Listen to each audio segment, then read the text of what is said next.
In case you haven't heard, the Red Sox were trying to trade this Mookie Betts fella to the Dodgers. It was initially supposed to be a 3-team trade involving the Twins, but complications arose thanks to this man, Brusdar Graterol. The hard-throwing pitching prospect was supposed to go to the Red Sox in the deal, but Boston had concerns that he would be a relief pitcher in the long run instead of a starter. After a roller coaster couple of days, the trades have been worked out, and Graterol will be joining the Dodgers instead. But what did the Red Sox see in Graterol that was so concerning, and does he have a chance to become a starter? Let's find out. My name is Bobby, and welcome back to Stat Stories. Real quick, I just want to say thank you for all the support lately. I've gained around 150 subs this past week, probably close to 200 by the time this video comes out, and it really means a lot. 1,000 subscribers is the next goal, so help me hit 1K by opening day. Alright, so let's meet our player in question. Brusdar Graterol was born in Venezuela on August 26, 1998, meaning he'll be 21 years old for most of the 2020 season. A right-handed pitcher, he stands at 6'1" and weighs 225 pounds, but we'll talk about his size more in a bit.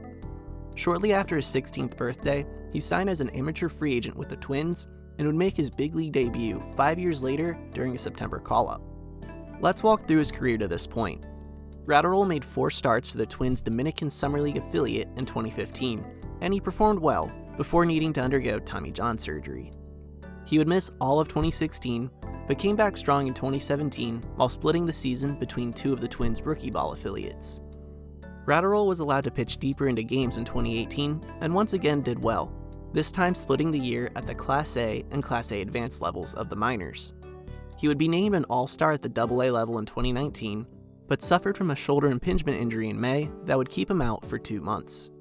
Graterol was used as a reliever upon his return, briefly pitching at AAA, before receiving his big league call-up in September. Now, 9.2 innings out of the bullpen is a small sample size, but Graterol did very well. His .466 ERA is a bit misleading because in his 3rd appearance, he allowed 3 earned runs without recording an out. After that outing, he allowed just 2 earned runs over 7.2 innings and didn't walk any batters. Graterol was able to get ahead of batters with first pitch strikes 62.5% of the time, which is better than the MLB average for relievers of 60%. But on the flip side of that, his zone contact percentage was a very high 91.1%. This means Graterol got batters to swing and miss on pitches in the strike zone only 9% of the time. Again, this is over a very small number of innings, but for context, the average zone contact percentage for relievers is 83.8%.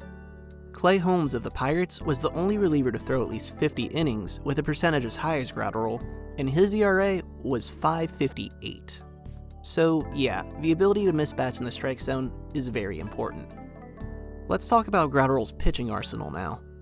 His fastball is his main weapon, generally clocking in the upper 90s, and he touches triple digits pretty often. It has good sinking action, which has led to some very high ground ball rates throughout his career. The MLB average ground ball rate for 2019 was around 43%, while Graterol has generally been between 50 and 60%. And that's important for a guy who throws so hard, because ground balls stay on the ground and don't wind up as homers. His next best pitch is a hard slider thrown in the upper 80s. Very few can throw a slider that hard, and the few that do include stars like Garrett Cole, Blake Snell, and Jacob deGrom. Graterol's slider has a tendency to flatten out and become more of a cutter, which is the only real concern with this pitch. While Graterol mixes in an occasional curveball, his changeup is what we'll focus on here. Most scouts point to this pitch as being a big factor in whether or not Graterol becomes a starter or a reliever. He throws it hard, right around 90 miles per hour, but he doesn't use it often or have great command of it, though few pitchers have mastery of the changeup at 21 years old. And that brings us to the concerns surrounding Graterol. He has a strong 2-pitch mix, but lacks the third that he would need to be a dominant starting pitcher, though as I already said, he's still young and could develop that pitch. The real concern is his injury history. He had to undergo Tommy John surgery as a teenager, and in 2019 missed time due to a shoulder impingement. This is where a tendon rubs against the shoulder blade and causes inflammation, typically brought on by repetitive use of the shoulder. The reason this is concerning is because Graterol's pitching delivery appears to require a lot of effort. He isn't very tall for a pitcher, so questions persist over his durability. Though I should know that 50 to 60 pounds of his weight is from muscle that he gained while recovering from Tommy John surgery. With all this in mind, it's pretty clear why people think Graterol ends up as a reliever in the long run. We can break it down like this. If he can remain durable and develop a good third pitch, he'll become a top-of-the-rotation starter. If he remains durable but doesn't develop that third pitch, he could end up as a starter, but may be better utilized in the bullpen. If he develops that third pitch but continues having arm problems, he'll likely end up as a reliever in an attempt to keep his innings down. And if both things don't happen, he'll of course be a reliever. Again, Graterol is just 21 years old and has plenty of time to prove he can be a starter in the majors. But even if he doesn't, he has the stuff to be an effective relief pitcher. So bottom line, Brusdar Graterol is a high upside pitcher with some big question marks surrounding him. At best, he's a frontline starter, and at worst, he'll be a hard-throwing reliever. Given the Dodgers' pitching depth, he'll be given plenty of time to develop and definitely won't be rushed. You can expect to see him in the majors at some point in 2020, but likely not in any key role. And after all he went through last week, I wish him the best of luck moving forward with his new team.